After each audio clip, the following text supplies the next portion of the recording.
Good afternoon and welcome to this webinar. This is Campaigns and Integrated Marketing, and my name is Neil Wilkins. Now, we love planning, don't we? We love kind of process, don't we? We love managing stuff, don't we? Rather than all the creative side that everybody always associates with marketing. No, of course we don't. This isn't what people normally expect for marketers to be doing, integrating stuff, really prioritizing, project managing, some of the what you might term drier elements of marketing activity.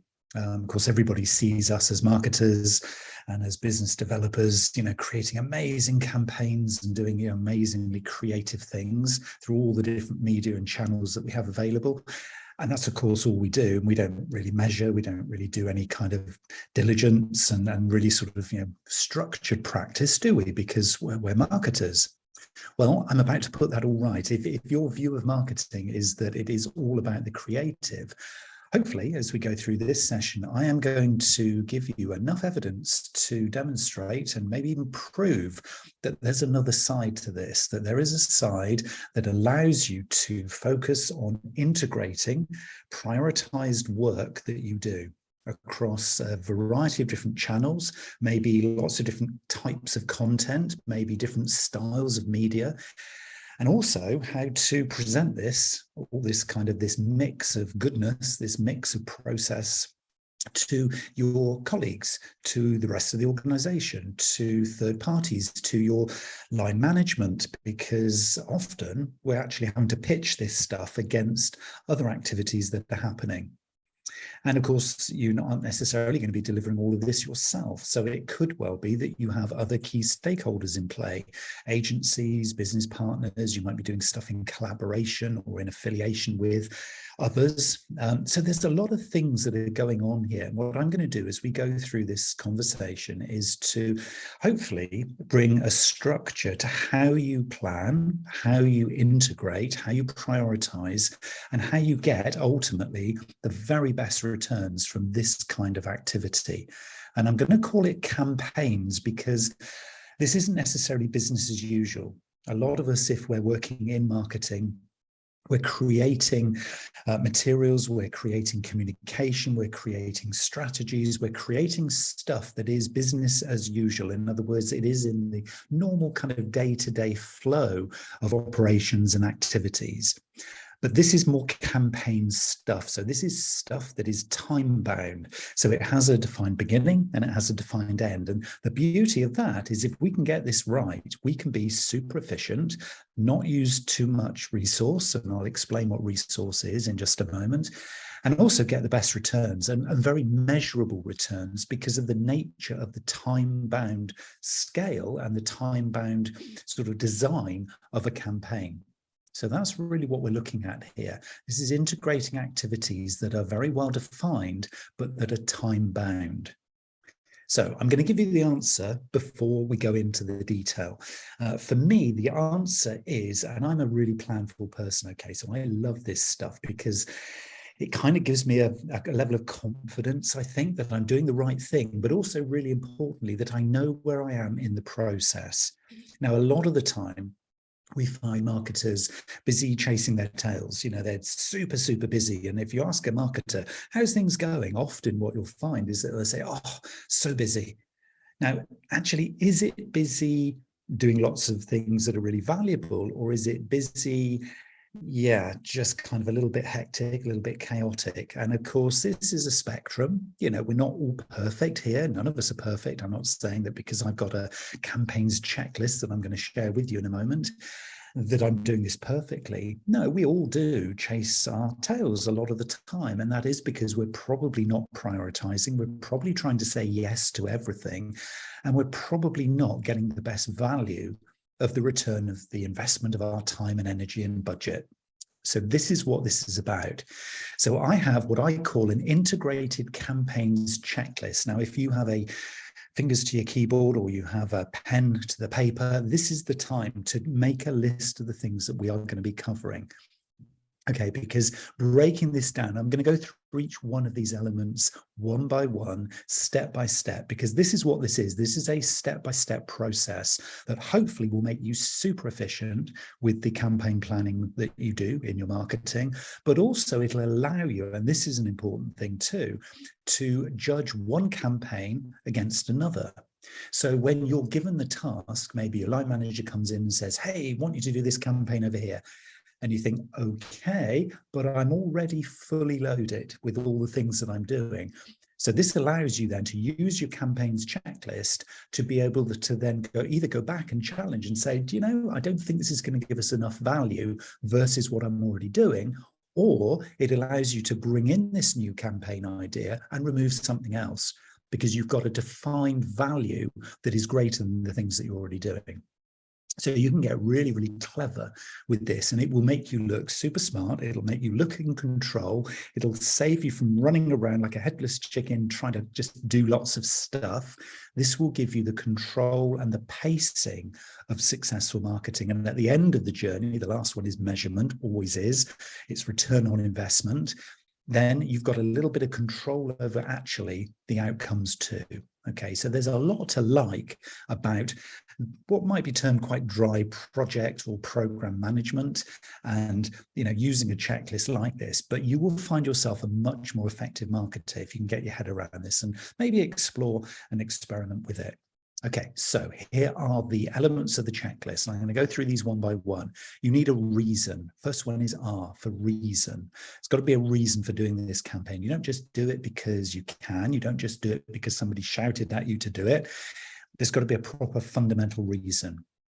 We also need to integrate this. So the choices within the campaign need to be integrated, but also this campaign itself needs to be integrated into existing activities. The next point is channels. We need to be choosing the correct channels for the target audience, also within our capabilities, but also for the right points in the customer journey, because there will be certain channel decisions based on where this campaign sits. And I'll explain the difference between campaigns that are designed to create awareness, right at the front end of the customer journey. And I'll describe some campaign styles that will be more retaining existing customers. So both ends of the customer journey, if you like. Priorities, that's the next one in our checklist. We need to figure out a way that we can systematically prioritize this campaign that's just come in through the door against other stuff that we're doing, but also maybe look back at all the activities that we've already got on and maybe start to reprioritize. And that gives us a lot of control as marketers. We can become super efficient by prioritization techniques. So I'll share just a few of those with you. We also need in our campaign checklist a timeline. We've got to know when this thing is due to begin, but also when the defined endpoint is. And it could be that in that journey, we need to reflect, we need to refine, we need to adapt, and we need to change. So we need to understand that too. So there's a timeline factor that comes into this. We need a plan. Every good plan needs a plan. And I really do mean that. It sounds a little bit of a strange way of putting it, but we do need to plan. We need to know where we are in this journey within the campaign and actually how it's interacting with these other activities. So not only do we have a timeline, but we need to plan for the plan of it. And I'll explain how we do that in a moment. We need some KPIs. KPIs within campaign checklist is an absolutely critical ingredient. KPI, key performance indicator. A lot of people throw KPIs in as though they're the goals or the objectives. They're not. They are the key performance indicators. In other words, the little indicators, we can choose red, amber, green. We can choose to put numbers against them, whatever we want to do, but they are the indicators of how we're performing within the campaign timeline itself. Okay, so this is a KPI is not the actual objective, it's how we're performing against it. And it's a little indicator that shows you, just gives you that little sort of sense of feedback within the campaign itself as to kind of how it's going. Red, amber, green is my preference because it's so simple to spot it. And if something goes to amber, yeah, I might need to look at that or just keep a watch on it. If it goes to red, I've got to deal with it right now. So it's a very, very nice way of keeping control as you go through the delivery of the campaign. But prior to that, we also need approvals. Next one on my checklist is approvals. We need to get the buy-in of those who need to buy into this. And I'll explain who that might be. Yes, it could be your line manager, your boss, the board, whoever it happens to be, but it could also be approvals from some technical support that you might need to actually deliver this, because you might not be delivering this in isolation. So looking for those approvals. And part of that is the next one on my checklist, which is the briefings. This is not something we are going to be creating, delivering, measuring, and reporting on in isolation.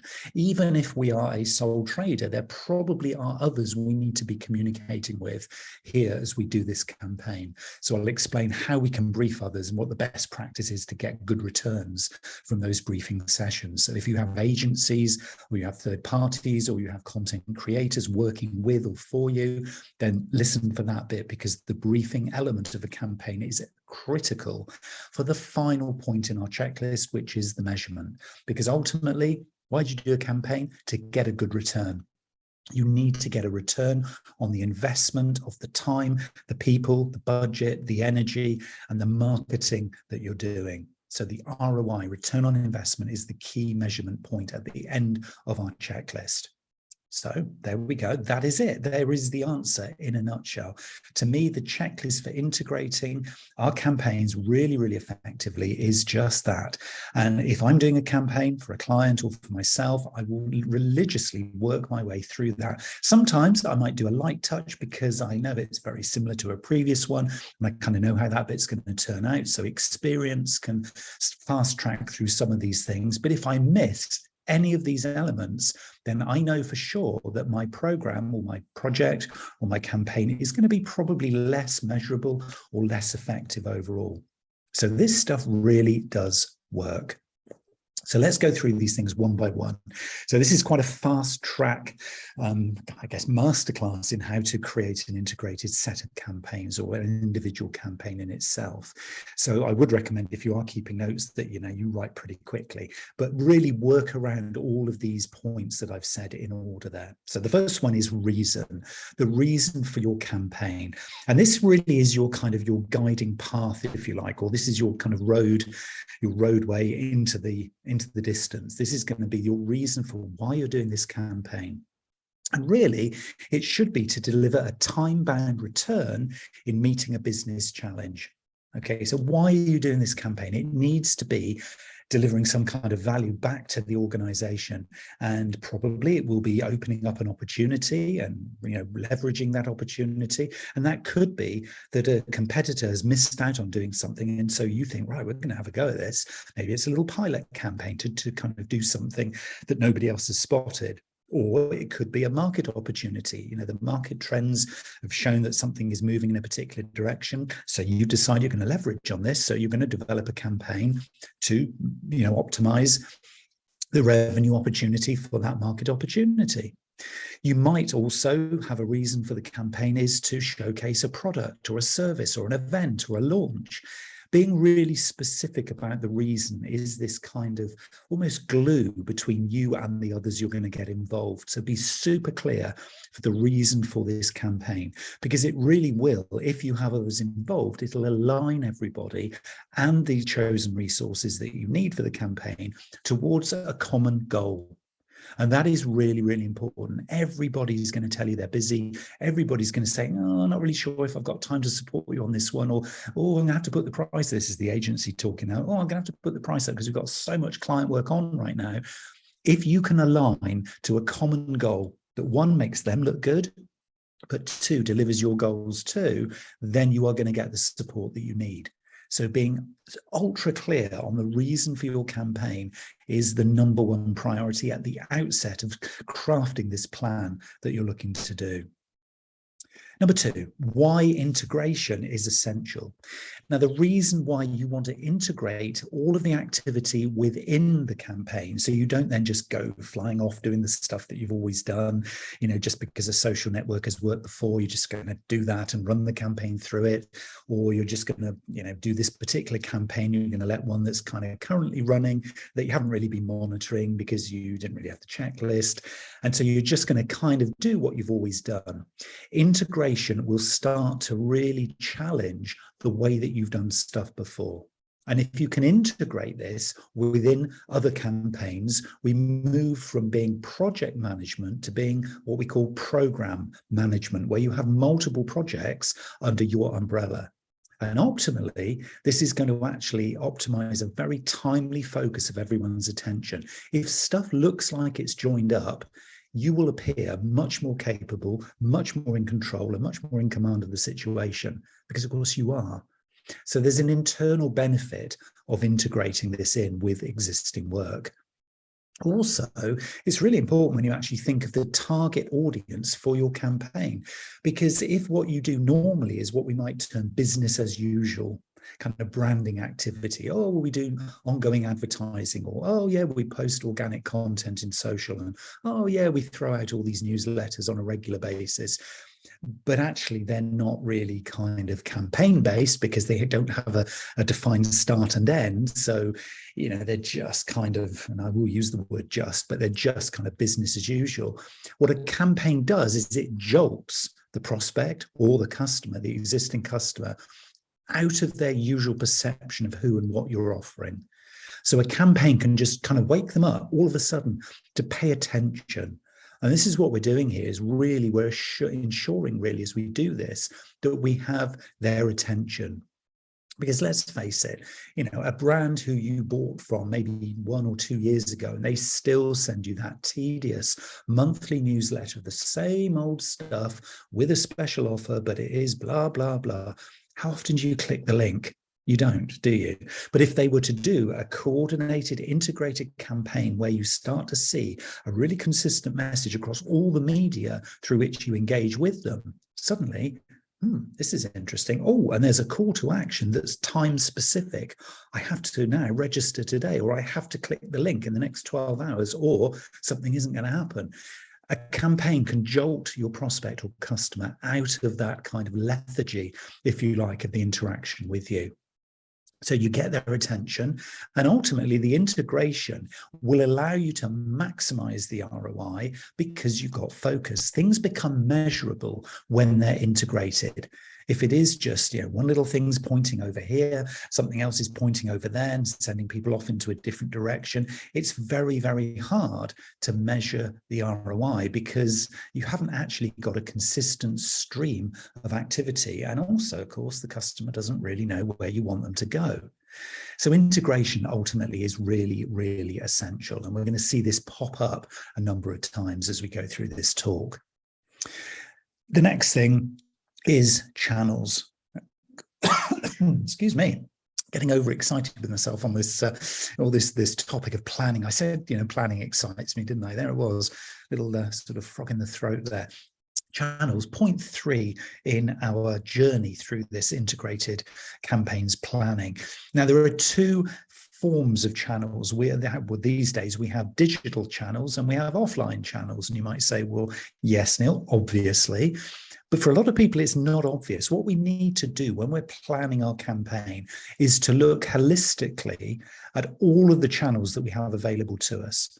Now, the digital channels can be broken down into owned channels, earned channels, and paid for channels, as can offline also be broken down into owned, earned, and paid. Now, I'm going to give you some examples here because the different things that you need to consider as you begin to build this campaign. So you have this amazing product to launch, or you need to get people to this event, or you're doing this particular market entry point and you want to run this campaign for a month. But a campaign is only as good as the channel choices that you make. So I'm going to talk in a minute about how you use the customer journey to filter in where you position these channels. But first of all, we've got to realize what channels are available to us. So let's think about the digital channels that we have available to us first. So we've got owned, earned, and paid. So on the owned channels, these are the ones that we have complete control of. So it is things like SEO. It is things like organic social. It is things like a blog, a vlog, or a podcast. And it is things like email. Okay, so those would be what we would term owned choices. We've also then got earned choices. Now, these are ultimately a target that you might want to work to if you don't have these already. But if you could use influencers, might even be micro influencers in your industry, but influencers. You might want to do some co-marketing. You might want to encourage some backlinks as part of your campaign, and you might be seeking some social advocacy. In other words, in social media, you want people to come out of the woodwork and advocate the great work that you're doing through the campaign, and you might be able to incentivize them to do that. So this is earned choices. And on the paid choices, and particularly if your campaign has an urgency to it because it's very time specific, it has to happen next week, you might not have time to produce the owned content or seek out the earned digital choice. So you might have to run the paid thing first to kind of kickstart this campaign. Of course, if you need to do it quickly, that is often your only option. So what are we including in digital paid? Well, we're doing PPC, pay-per-click. We might be doing some paid social. We could be running some advertorial, or we could be doing some affiliate marketing. So there are a host of digital choices that we have, and based on the urgency, based on the control that we want over the campaign, or based on the scalability, big scale campaigns need to have digital earned. And there's a little clue for you as to why that bit's important. But we need to kind of balance our choices of channel based on the type of campaign that we're looking to run. And the same applies to our offline, because some of our integrated, and particularly if we're trying to integrate maybe a digital campaign with some offline, so some non-digital activities, because a lot of people will be serving products and services beyond the campaign promotion in a physical sense. So you might have a physical product, or people might be coming to a physical event. So we need to consider the offline activities and choices we have as part of this campaign journey for the customer. So offline owned would be potentially your staff word of mouth. It could be some kind of sort of guerrilla marketing that you might want to do. If you've kind of tried this before, it's potentially quite a rewarding and quite exciting sort of method or channel choice.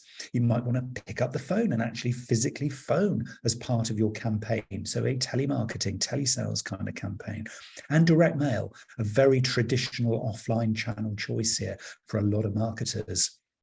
The earned side of offline, you could be doing some word of mouth through public. So, you could be actually trying to, again, get some offline advocacy where people are sharing in their own network the great work that you're doing. You might be looking to co-brand something. Maybe if you're looking to put on an event, maybe co-brand that event with a business partner or an affiliate. You might want to, if it's offline earned, you might want to use your credentials to be speaking at a bigger event or some kind of conference. And the general kind of offline or real world networking as well comes into this earned. And again, utilizing your credentials and your skills and your abilities to be able to do that in an offline or traditional sense. And the final channel choice, where we're looking at maybe paid in an offline sense, is you could buy your way into an event, so a conference. You could take out an exhibition stand. You might want to do some offline display advertising, some broader kind of media advertising, so print media, for example, and also some print, maybe advertorial. So there's a whole host of things you can do.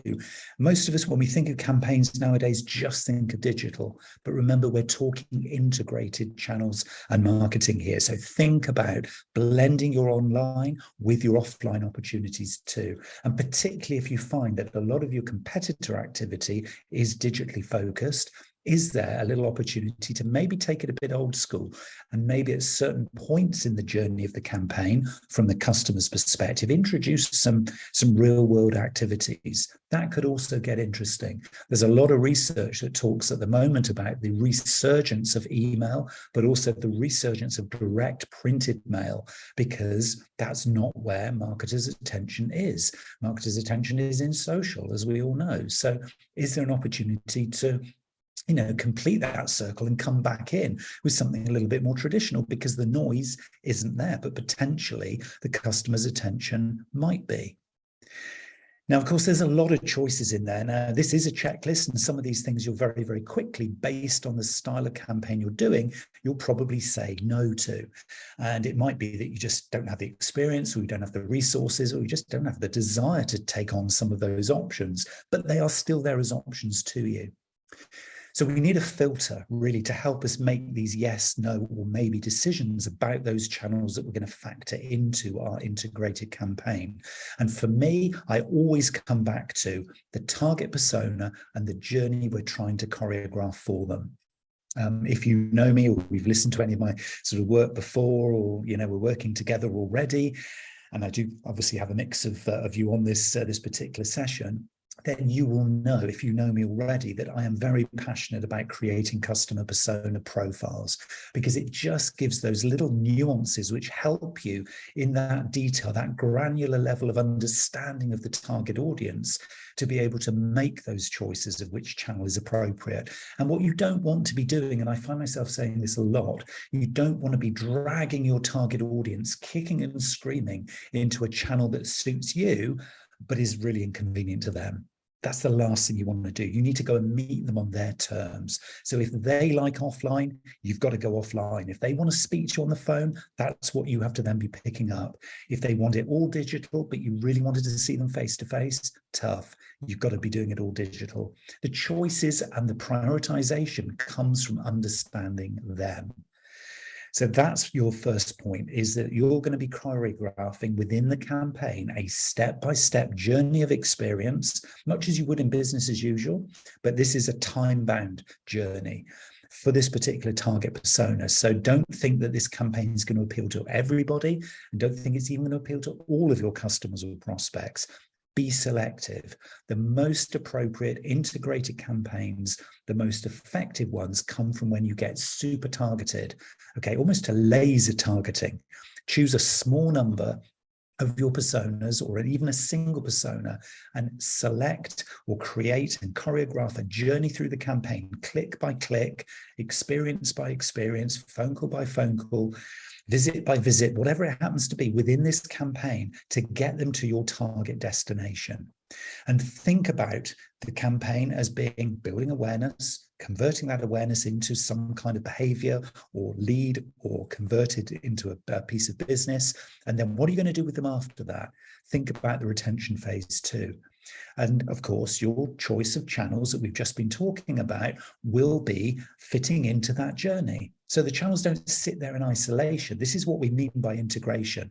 The step-by-step route map that you're plotting out within this campaign journey will include the choices of your channels. And if you plot it out and you think, oh, I've only got 2 or 3, that's quite interesting. And well, here's the fuel that's going to go through it, my creative, the content that's going to go through this journey.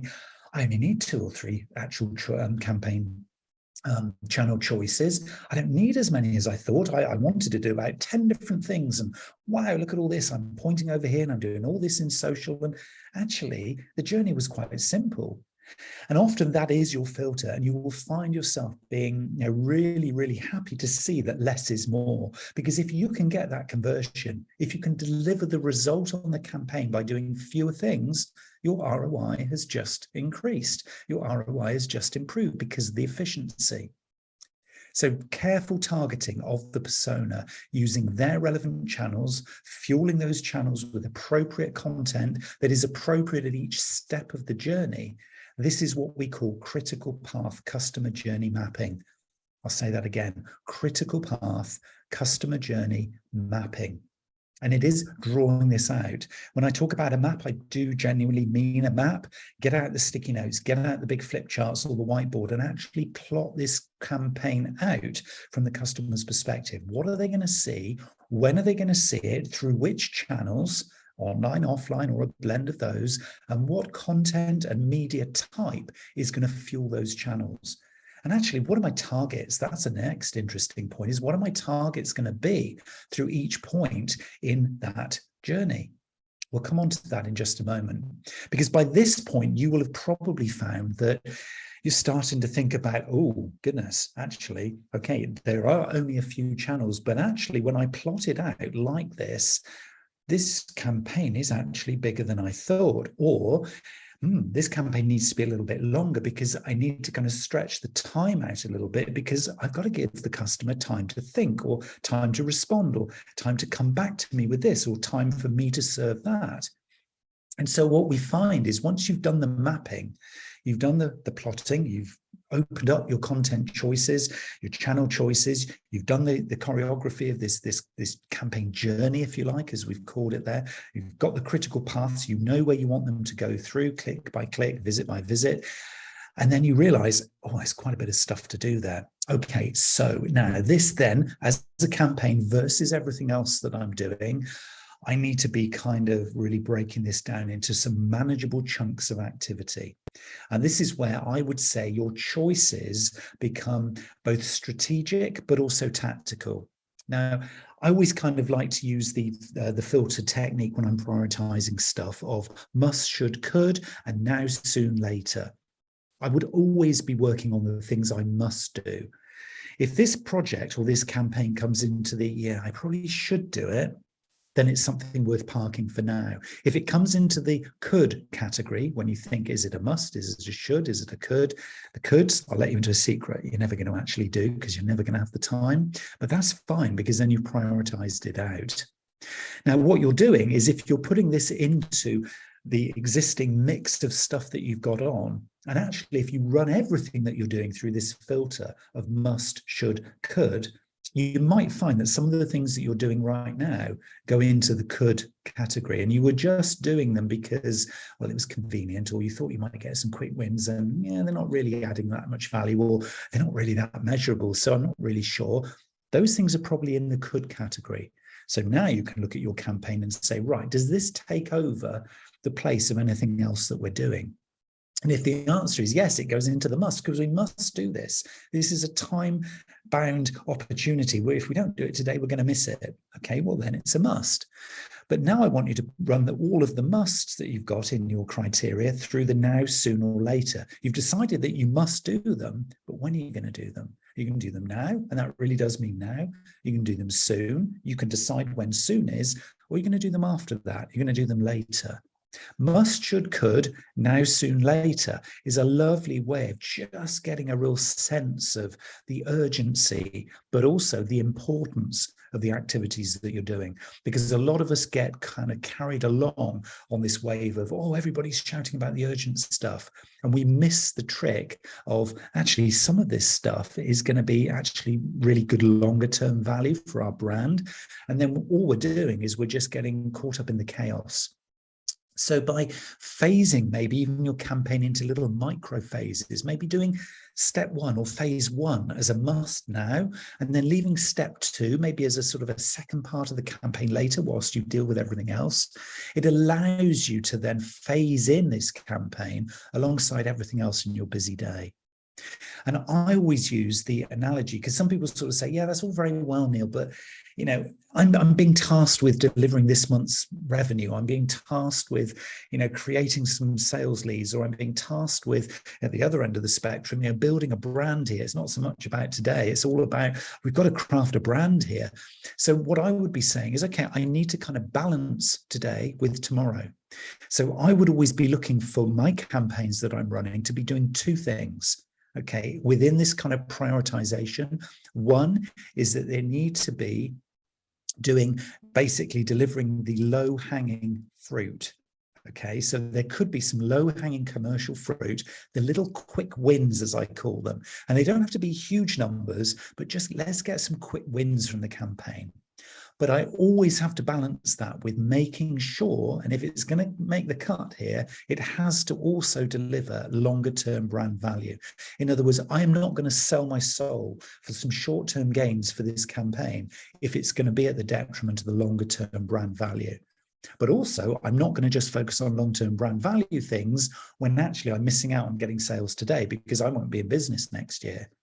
So it's all about really kind of staying on this, and it is a very, very thin line between serving today and serving tomorrow. But that is part of this journey of integrating effectively our campaigns and integrating this campaign that we're talking about with the other stuff that we're doing.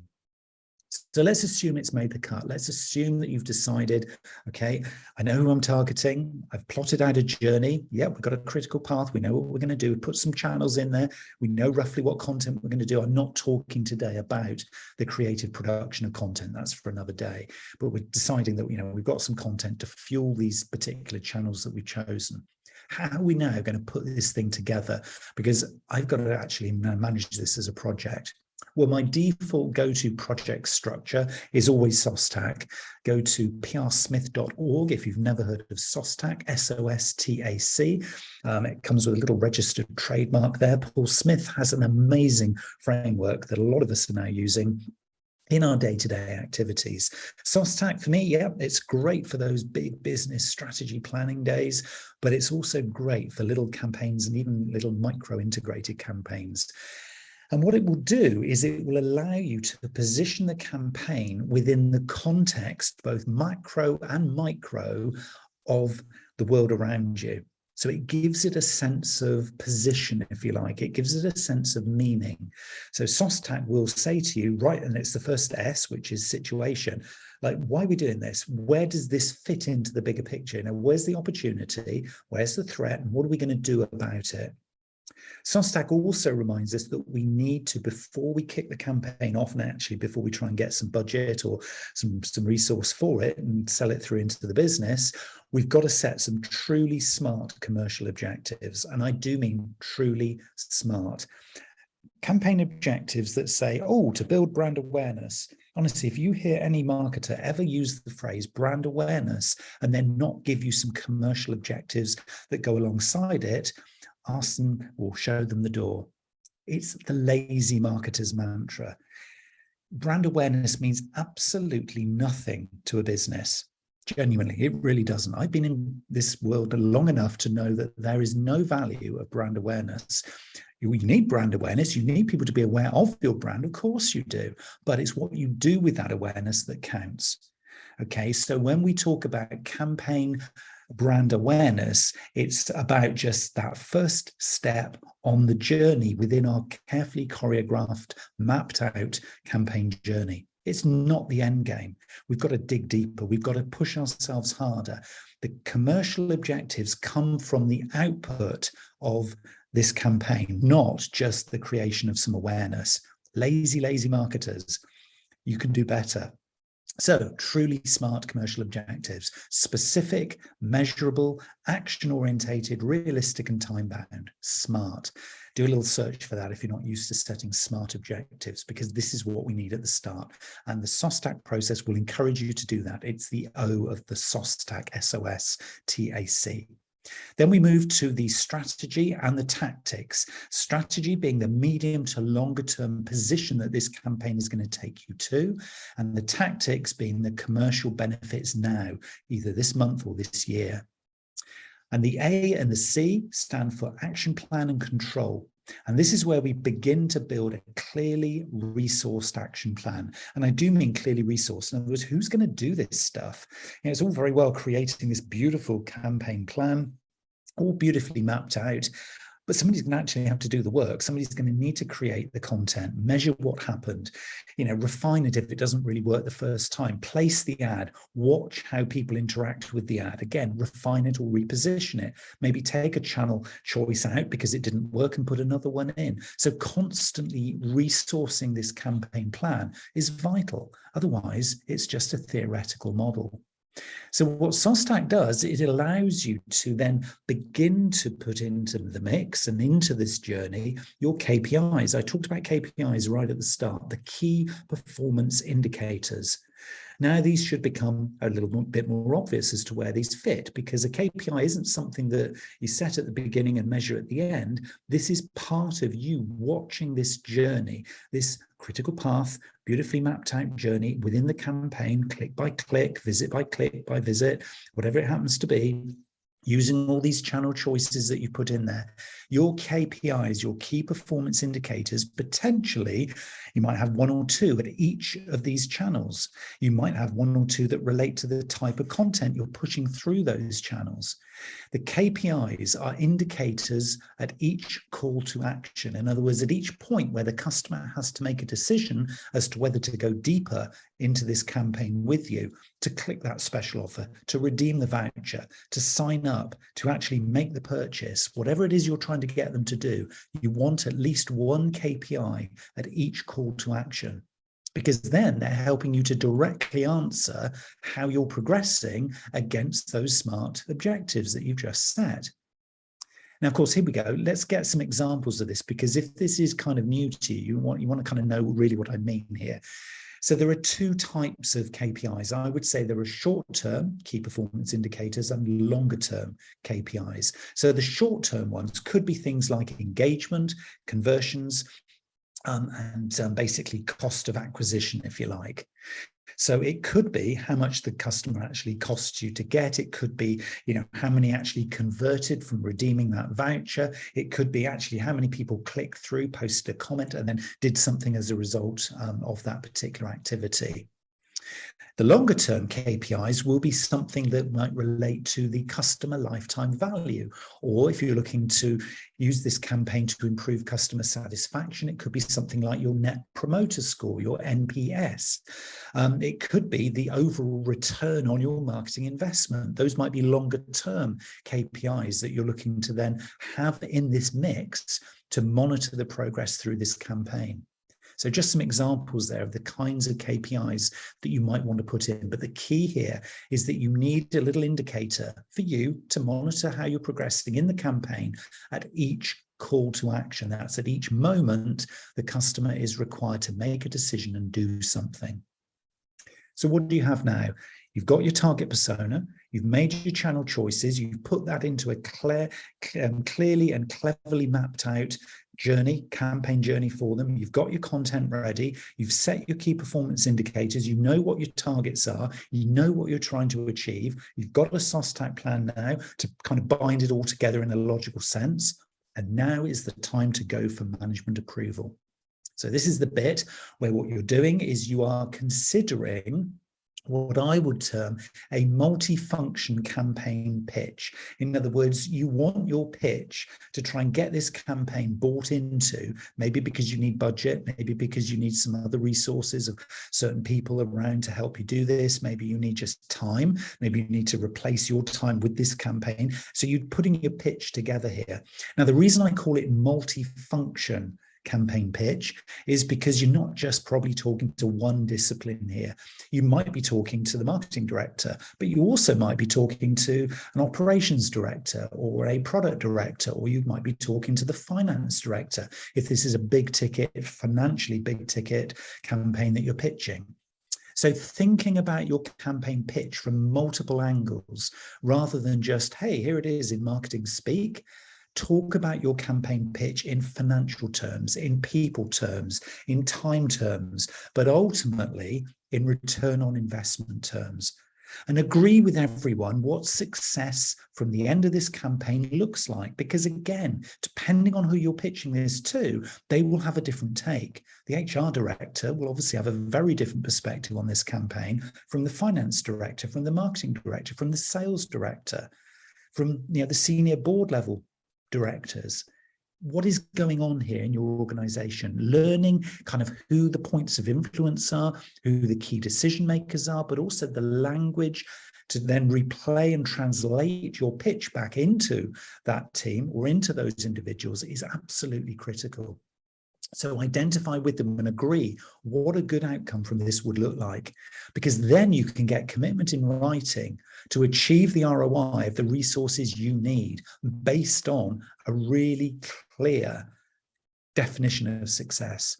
In other words, this is where this campaign is going to lead us. This is what it's going to look like. This is what I'm asking for from you as an organization to deliver this. But here's the ROI if we all pull together. And look where this is going to take us, not just today, some short-term wins, but in the longer term.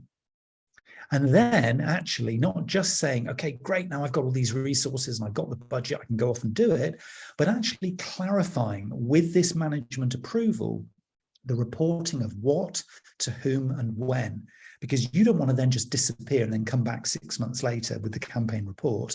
This is something that potentially, even if it's only a small campaign, can one, make you look really good, two, can really sell the science behind marketing, not just that marketing is the colouring in team, but the three is actually providing some really, really tangible evidence of the value of this investment on an ongoing basis, not just, at the end of the project. Because if people like and feel and enjoying and benefiting from the sound of what you're selling, there's a really great opportunity here to be setting the precedent for next time. Because then when the next big ticket project or campaign comes along, who's going to be invited to do it? Well, that marketer who kind of had complete control and really wowed us with all those KPIs and a structure and a process.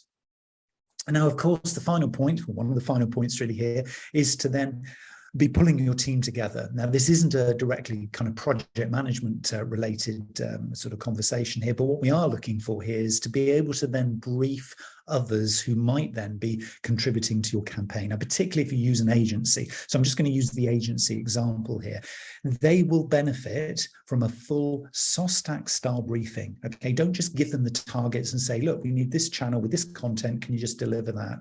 Give them the background. I've worked with agencies throughout my marketing life, and I've been on the agency side as well. So I know what it's like when the brief is weak. They're working to a whole different kind of set of goals, set of guidelines, set of understanding. So if you know what's going on and you've got a brief, make sure they do too. Almost to the point where if you weren't there, they could run the project on your behalf. That's when you know you've got this in. So help with an understanding of the limitations, the kind of resourcing and outsourcing requirements, and any kind of specific technical expertise that you need. Admit when you've got vulnerabilities in your campaign and that you need a little bit of help. And people, because they've been well briefed, will see the part that they're playing, will understand their value, and will probably drop some other stuff that they're doing to help you out.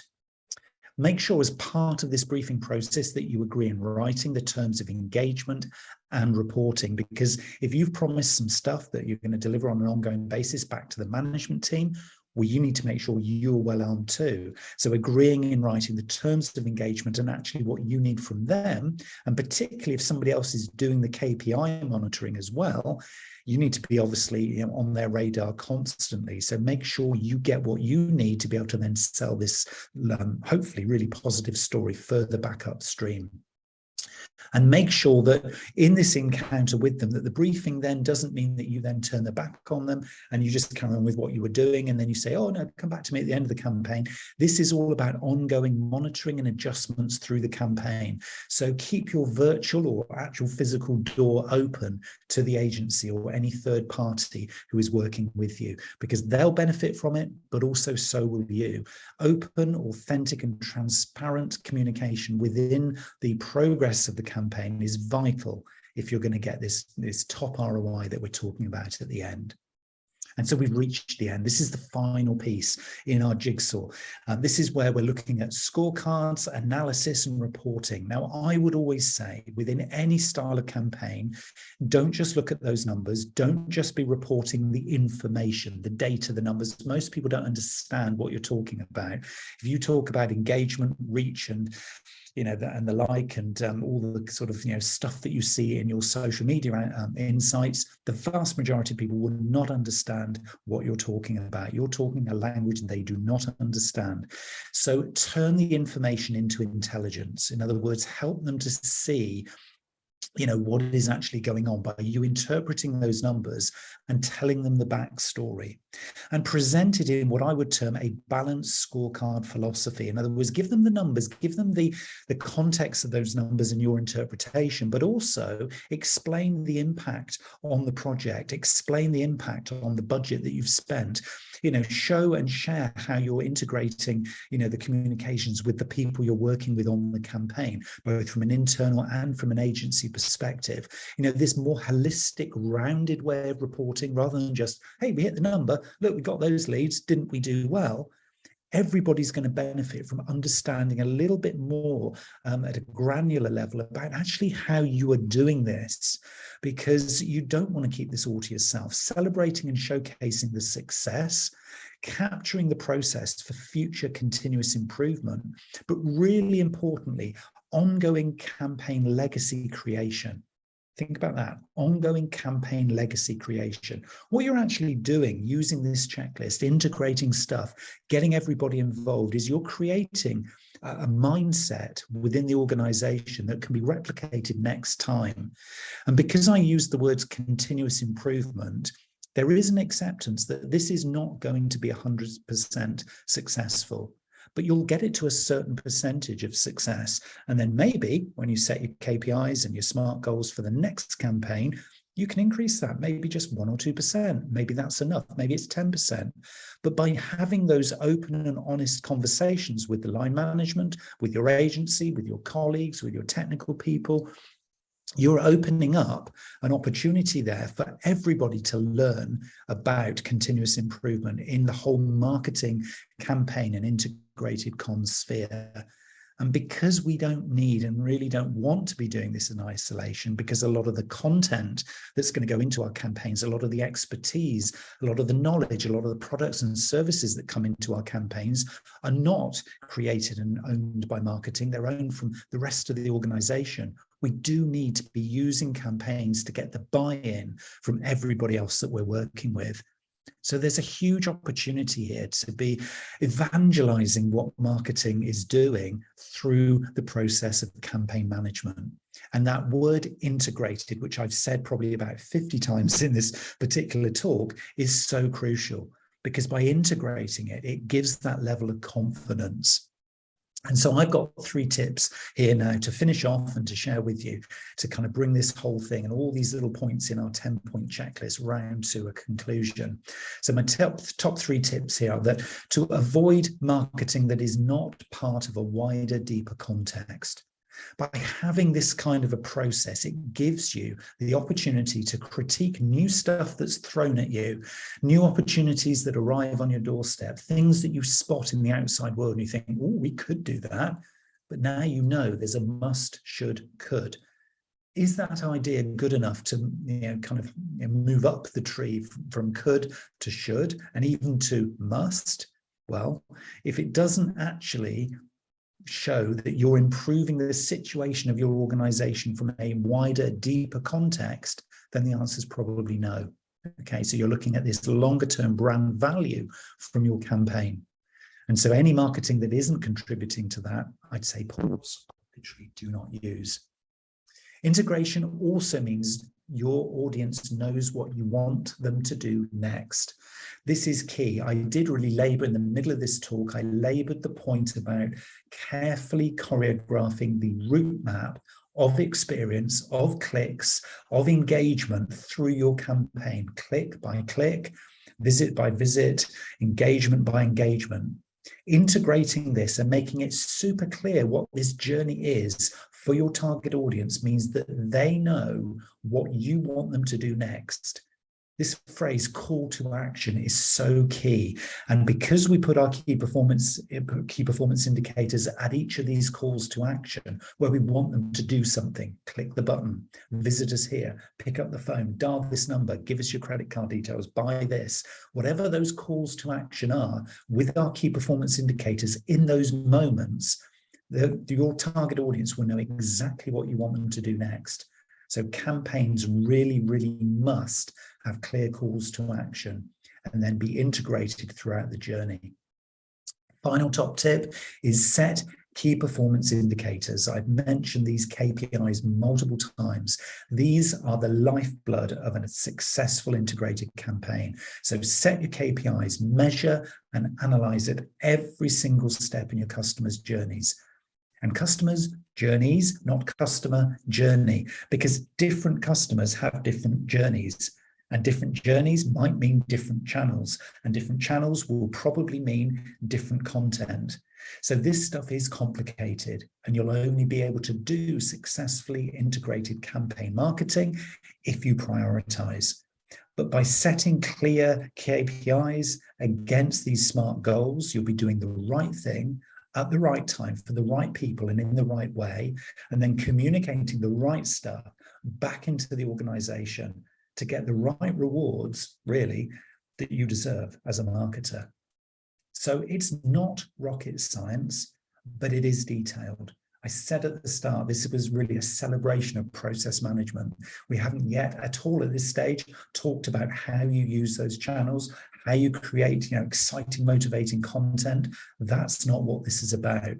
These are some of the really key building blocks that no matter how good your creative is, no matter how great and how far-reaching your social channels are, if you don't get these integrated campaign building blocks right, none of that matters. So the key here is to build the process behind the scenes. This is the stuff in the iceberg that sits below the water.